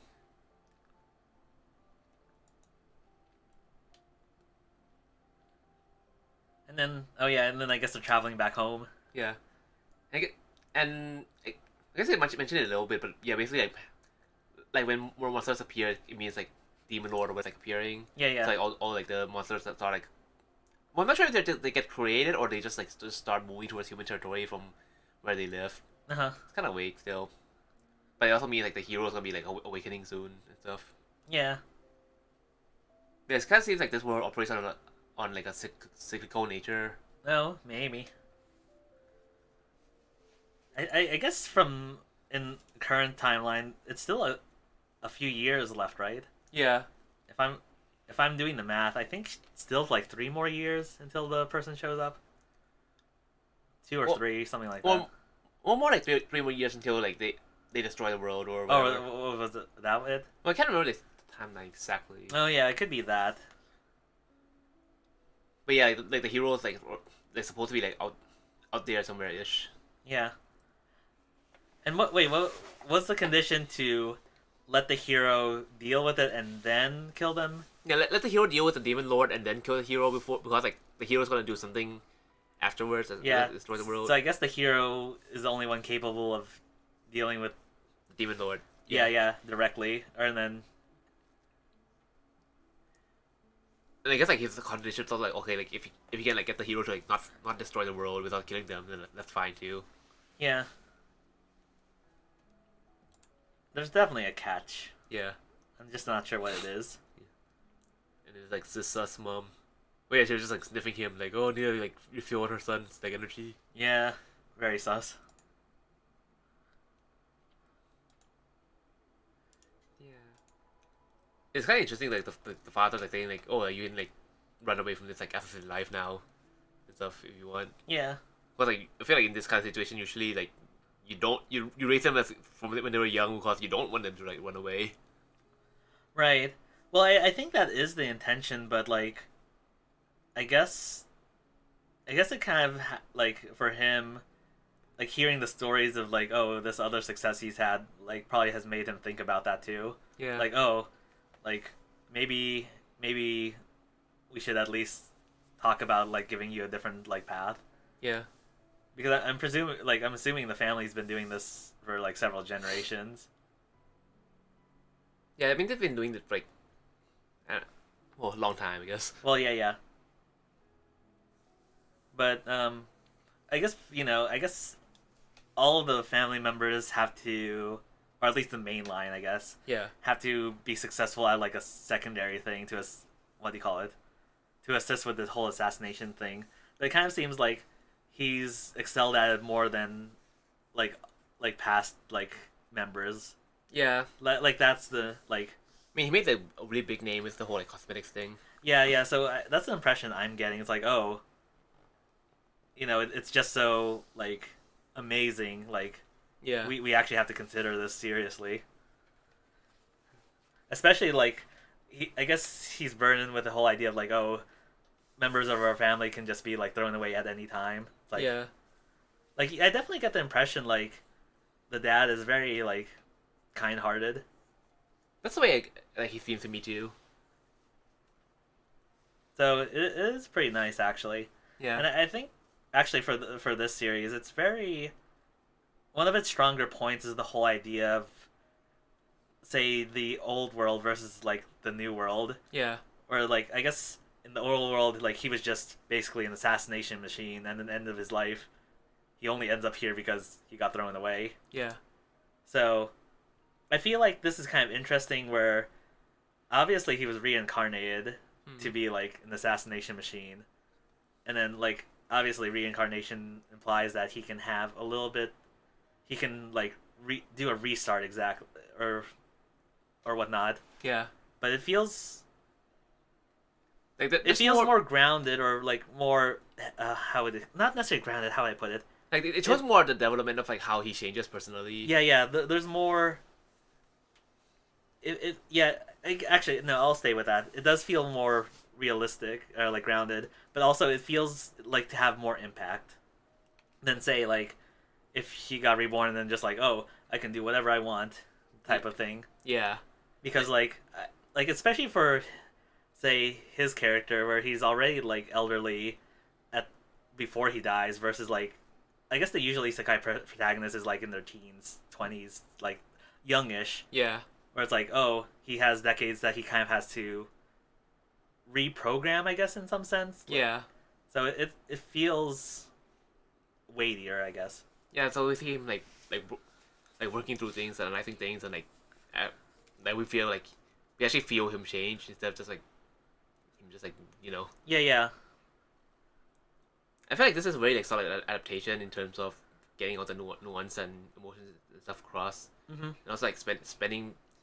It's like this adaptation feels like it's actually spending time trying to like create the right like atmosphere and getting the right like scenes and things instead of just doing it just to get like crossing off a checklist. I guess. Yeah. Right. Like, everything like flows into one another more. Mm-hmm.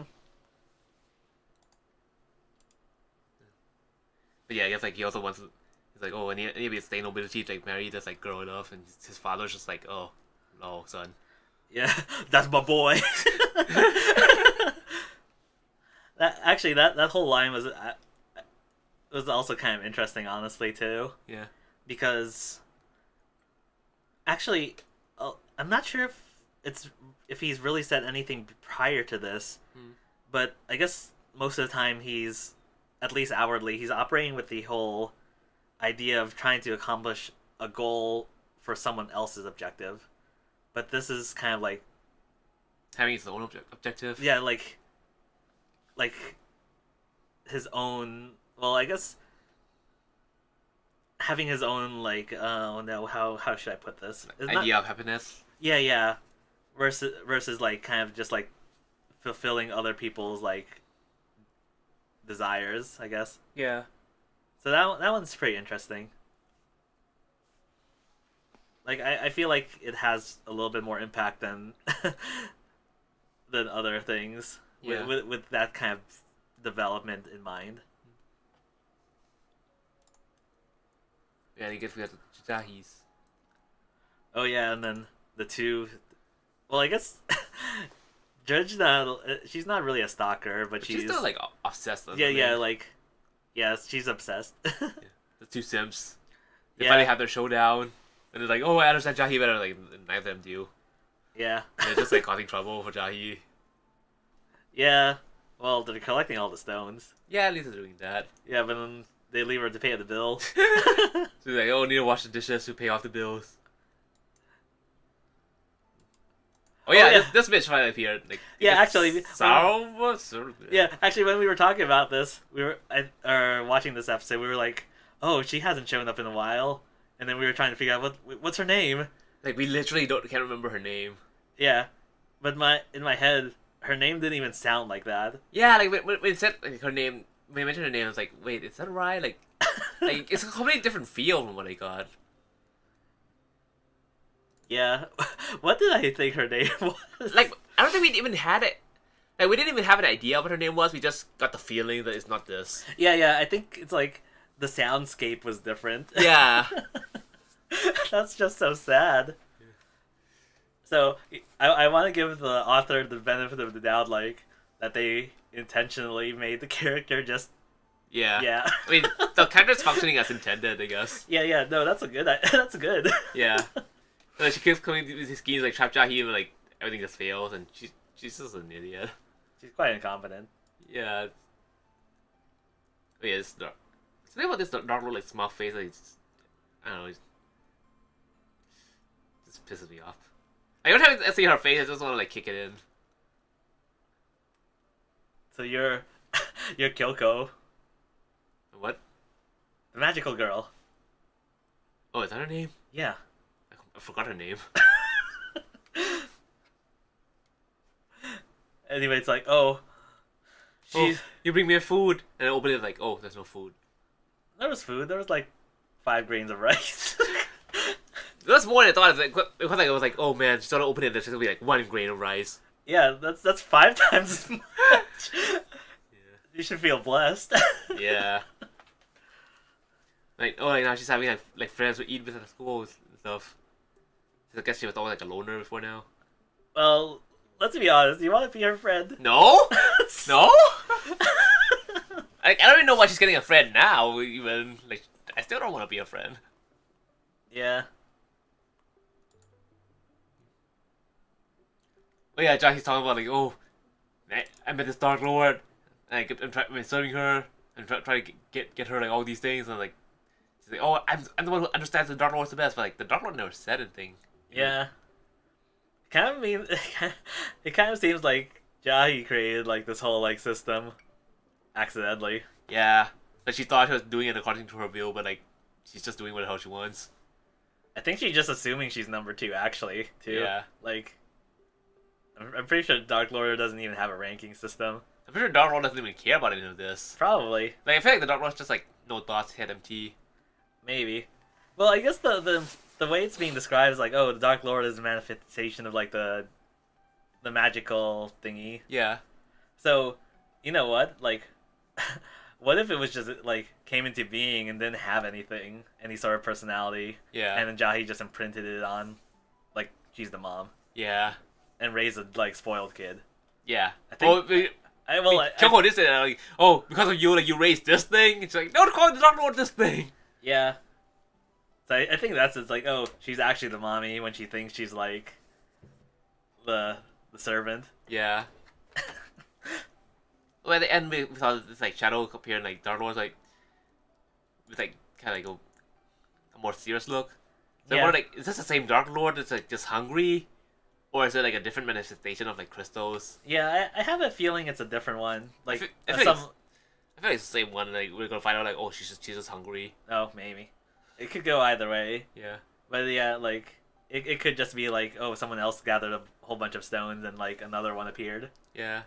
But yeah, like, they present this as like kind of like eerie, creepy thing, and like, oh, like what, like mysterious, like what's gonna happen. Yeah. But I feel like they're gonna reveal like, oh, it's nothing, and she's just hungry. Yeah. Well, there is that whole plot about like, oh, someone like gave magical girl her powers and stuff. Yeah.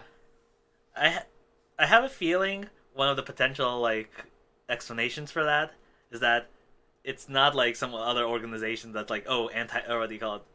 I guess you should like holy or whatever you want to call it. Yeah. But it's for, like, oh, maybe someone's jealous and they want to be the top of the demon realm. Maybe. Instead, like Svarfa, like like trying to like doing the same thing but not terribly. Maybe. Like that. Yeah. Like a competent version of her, baby.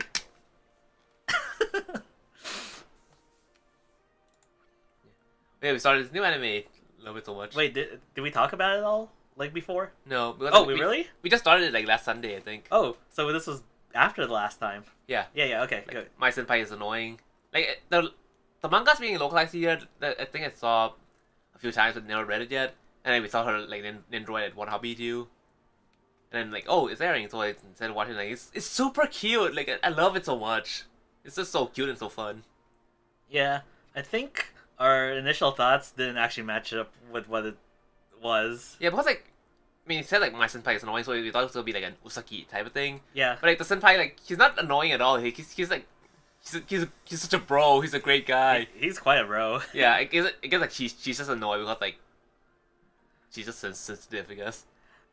I guess that's one way to look at it. It's also kind of like, I mean, it's like she's hypersensitive towards him because like she likes him, so like everything he does like comes across as like annoying to her. yeah. I guess it's also because like, oh, like she's embarrassed, so like she's yeah. I guess one of the ways I was kind of about to say it's kind of like, well, not exactly projecting. Oh, how would I put it? Misinterpreting? Maybe something like that. Yeah. Yeah. It's a little bit. I have the idea in my head. Yeah. I just can't phrase it right now. Well, I think it's also kind of that thing where but like she like well she's not well like slightly intimidating where like she says he's annoying, but when it's really like just herself like being like embarrassed and like trying not to like Yeah, say good things. I guess that's what I'm trying to think, like trying to describe, where it's Yeah. like she it's more like her feelings. like refusing to admit it to herself. Yeah, yeah, So instead of like saying like oh like he's so good, it's like oh no he's annoying. yeah, like that. Yeah. It's more like that. But yeah, like I just love the show so much, and like he's such a good guy, like such a bro. Yeah.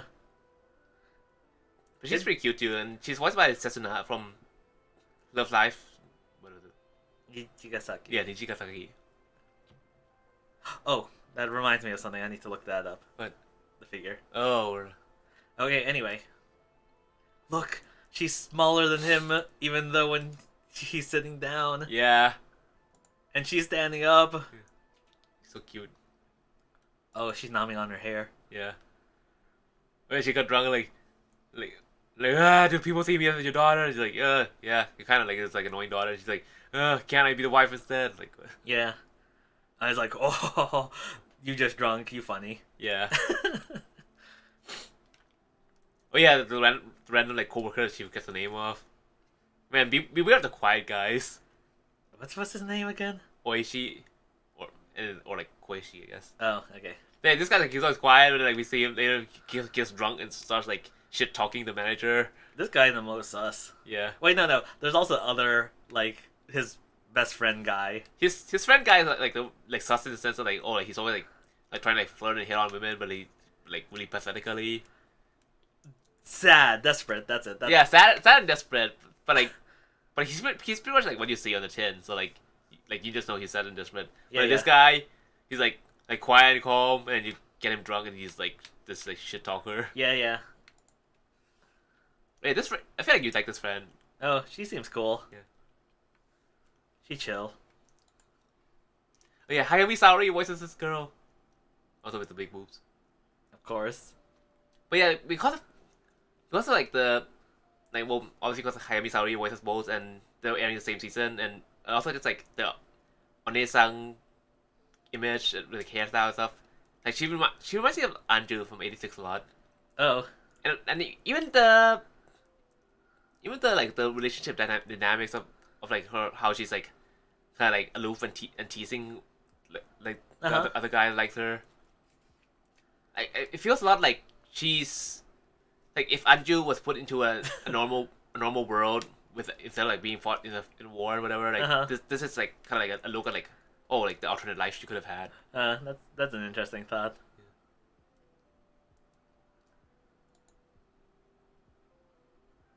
But yeah, I had to give it like Ewa tie to him.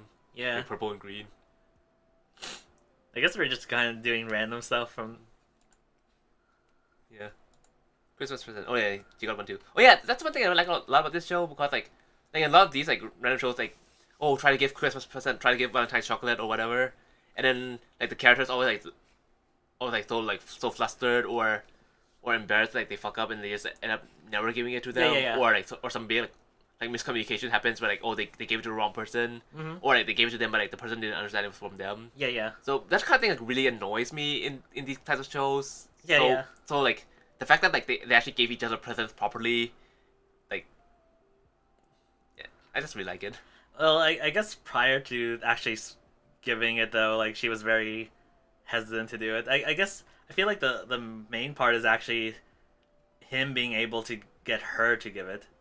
Oh, like the dynamic where like yeah, yeah, I guess that's what I would describe, the relationship dynamic where he can kind of get her to. I'm not sure if open up is the right word, but kind of like push her along. Yeah. Even if that his intention's not like necessarily romantic, at least at this point. Yeah.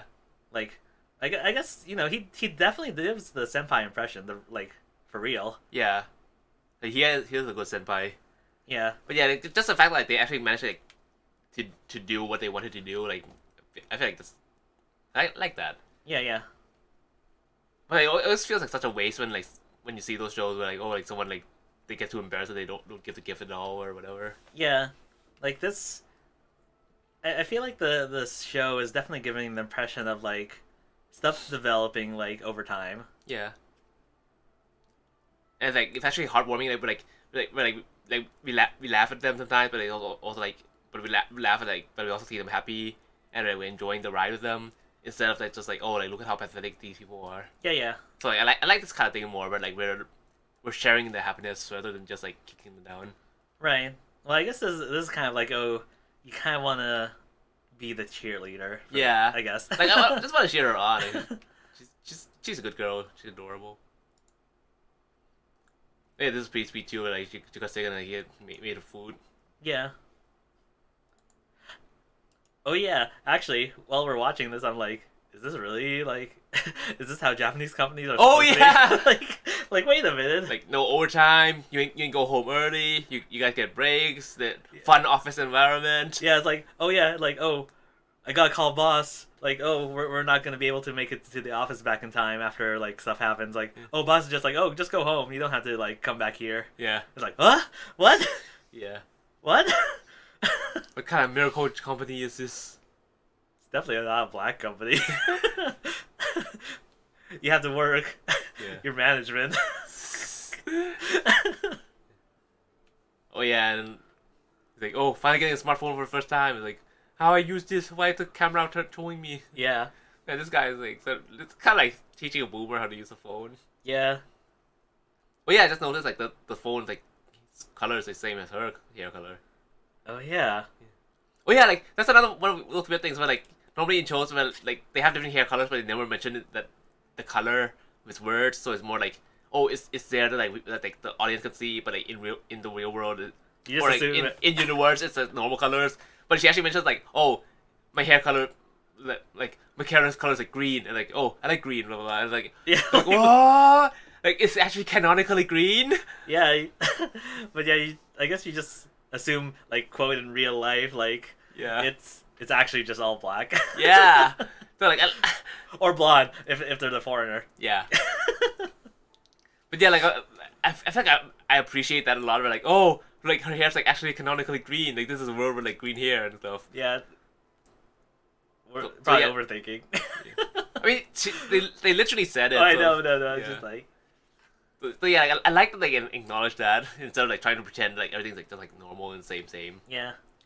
So yeah, I guess it lends more to this like phone being green symbolism because Yeah. I mean I'm pretty sure like he didn't like consciously think like pick it up because of that, but Yeah. I just like it as a viewer.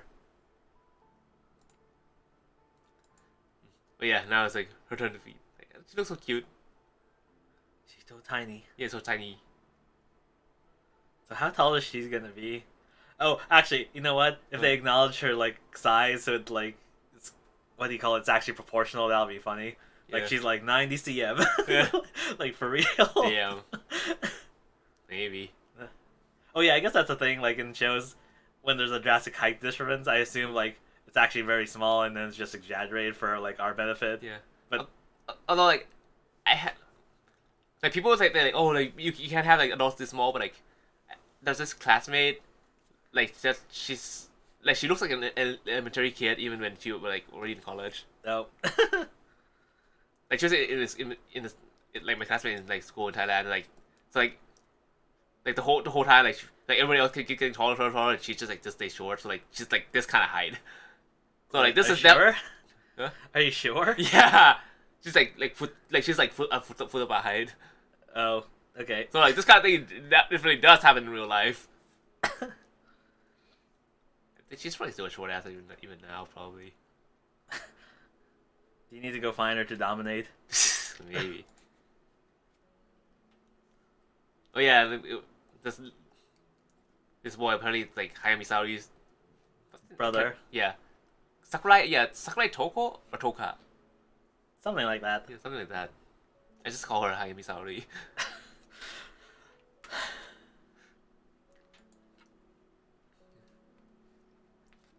Yeah, I guess they hang out like a lot together, like chocolate ramen, like sus. Yeah. Yeah, the chocolate, like, oh, they actually like, gave it to him properly. She looks adorable. Oh yeah, this part would be funny. Like this is the guy that like likes her, and I guess she likes him too, just because like even though like she like stands standoffish. Uh-huh. Like she like avoid all the other guys, like, but like since he like she saw him like trying to help her like behind the scenes and stuff, so I guess she has an interest in him. And then like he saw her like walking with her brother and like got like all heartbroken and just like dysfunctional. Oh yeah, yeah. It was so funny. Oh yeah, it's like, wait, like, oh, who's this guy? It's like, oh, it turns out it's just a brother walking on like the fence. So, Yeah. like, so it looks tall or something like that. Yeah. Oh yeah, like kind of wonder like why like when she gave him the chocolate, it was just like the chocolate bar, even though it's like she was teasing like homemade chocolate, like real chocolate. Yeah. But then like the obligation chocolate she gave to like the rest of the coworkers, like looked like way fancier. Well, I guess it's maybe it's probably just her way of like teasing him because she does have like teasing personality. It could be something like that. It could also be partially like some sort of embarrassment kind of thing. It was like, oh, Yeah. And then it's like, oh, is it giddy chocolate? Is it homemade chocolate? What could it be? Blah, blah, blah. And it's like, oh, like hey, don't look down on this like bar chocolate. yeah. No, nothing. I'm being attacked. Yeah. But yeah.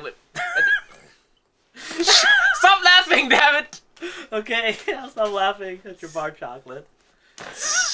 Oh, I'm dying. I'm dying, guys. This bitch. But yeah, when like you saw some of the people like actually in a lot of these scenes in anime when times when like they go buy chocolate and like oh all these like specialty shops with like expensive chocolate like they had like they choose which one to buy. Makes me think of high school. So like during one time they sometimes they go to like the department store and like try to like buy like expensive chocolate with like nice packaging for the Valentine's and stuff. That's how it is. Yeah. Oh yeah, Terminator. Like her grandfather showed up and like. Oh yeah, This feels very like Arnold Schwarzenegger like. I think for a while I was waiting for like them to meet up. Yeah. Took him longer to appear than like I expected. Yeah, I guess he's just like doting on her so much. Yeah, so he came for like her birthday, right? Yeah. But yeah, I guess they didn't mention her parents, but I'm guessing like something happened to them when she was a kid. Since like she's been just like been living with him like since she was young. Yeah, so I guess they're not around. It seems. Well, I guess it could also no actually. I kind of doubt they're like living like somewhere overseas because I feel like they'd at least get mentioned or they'd visit. Yeah. Maybe. So that's probably not that. They're probably dead. Yeah. Like all parented anime. Yeah. Well, they're dead unless the plot demands that they be alive. Yeah. Like, oh, if they have to be like... Be annoying. Be annoying. Or like, you know. Yeah. But yeah. I'm actually surprised like they like he's like the polite guy, but then like even after finding out that like oh like, it's Futaba's grandfather, like he's still like butt heads with each other a lot. And yeah. Just like insulting each other. But it's like, oh bro, you need to make up, bro. Yeah. I get the impression it's kind of like I'm not sure if I would say reverting back, but it's kind of like that kind of I guess what was it? Judo, was that what Yeah. Like it kind of felt like that, like like rivalry kind of feeling. Yeah, I guess it's like sports rivalry or like just typical like guy, what do you call it? Yeah. Dick waving contest. Yeah. Like that. Yeah, that's just that. Yeah. But yeah, later on when like Futaba was like being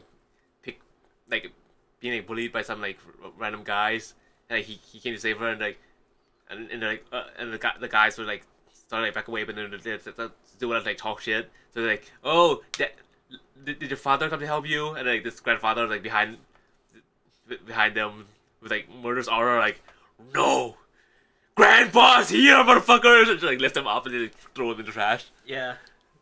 That's so funny for me. Oh yeah, I actually kind of wonder what would have happened if they didn't show up. Yeah. Because like, actually, we're getting hints that she's actually really strong. Yeah. Or at least strong for her size. So like, I think that's actually you see a lot where like even when like a girl is strong, like just because of the situation, like they freeze up. Yeah. because it's a kind of, I guess it's a reflection like societal violence Yeah. and the kind of like power structure and things. So yeah, that like even if she is strong, like that's the kind of like realistic reaction, I guess. Yeah. Well, I guess also you don't want to fight if you don't have to. Yeah. Well, I was thinking more like she's just like too afraid. Well, right. But yeah, I guess we get a backstory episode. It's kind of sweet to see like her and the friend. Well, the friend like running, but then like some little punk like intentionally like try to trip her over, so she stopped doing that, and then she's like, oh, it's okay to just like join the track and field club and just run just because you like it. And it was like a really like offhand thing, but like it affected her a lot without Futaba ever realizing. And later on, like when the same thing happened with like Futaba's like sketchbook and stuff, and like people making fun of her for it, like she stepped in to like help and it's, like just punched the guy. That was so satisfying when like the guy was like just like, oh, Futaba, like you suck at drawing, why are you drawing, blah blah blah, and just bullying her, and then she just came in just punched him like One punch. one punch. That was great. It was really cathartic. Yeah. So yeah, I like that a lot. And so Futaba's like, oh, like she saved her, but like from her perspective, like Futaba saved her. Yeah. It's very nice. Yeah.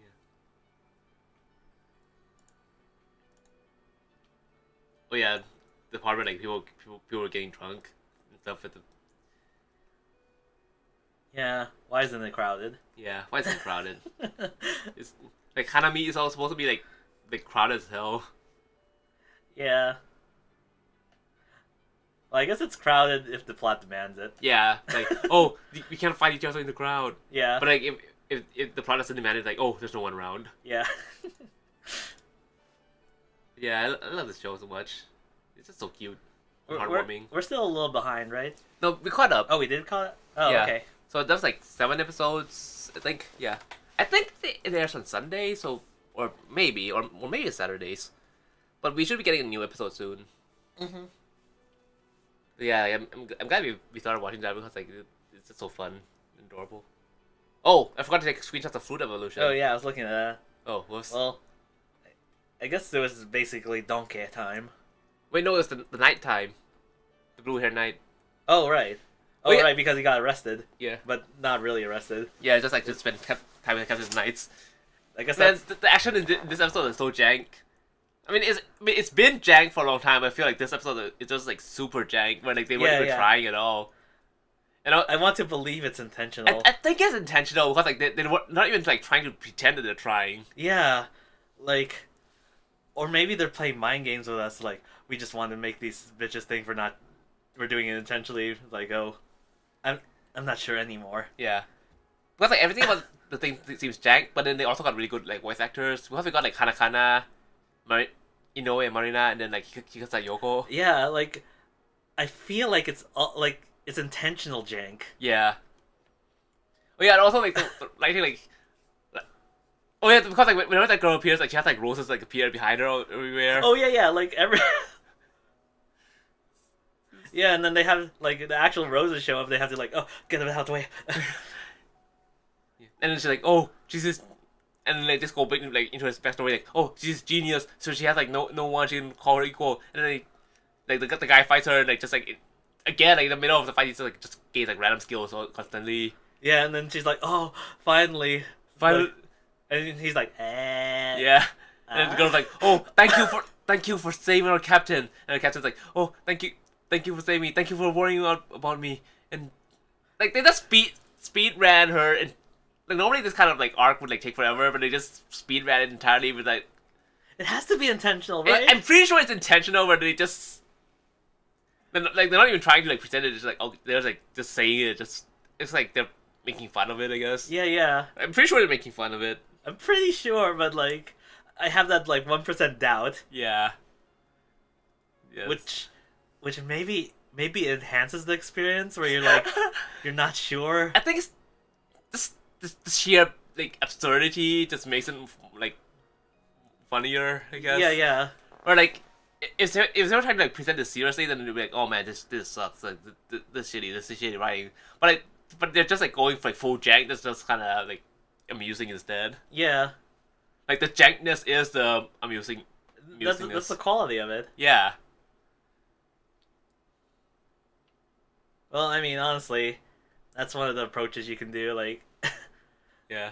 or I appreciate it when you go all in on whatever bullshit you're on. Yeah. Like I prefer something that's just like embracing the jank and not pretending to be anything else and just going full jank rather than Yeah. something that like is trying to be good and it thinks of itself as good but it's actually bad. Yeah, yeah. So yeah, I guess that's the anime for this week. We spread red in that last one. We need to like be faithful to the show. Yeah. How's this ninja girl go? Like, Oh, yeah, the cat girl ninja. yeah, yeah. Man, it's just Oh yeah, she did show up actually in this episode. Like, oh, some intruder. Like, we gotta go deal with it. yeah. And it's so sad that she's not like a cat that just got fed the fruit to become a cat girl. Yeah, Like the transformation is the important part. yeah, yeah. Yeah, I guess that's it for this week. I guess so. But yeah, we've been working on like some other videos, but then it's taking a lot longer than expected. Yeah. So we should get back to that right now. But yeah. Hope you guys enjoyed Black Friday. Spend some money or don't spend some money. Don't spend money. Don't spend money. But yeah, we'll see you guys again next week. And as always, anime was a mistake.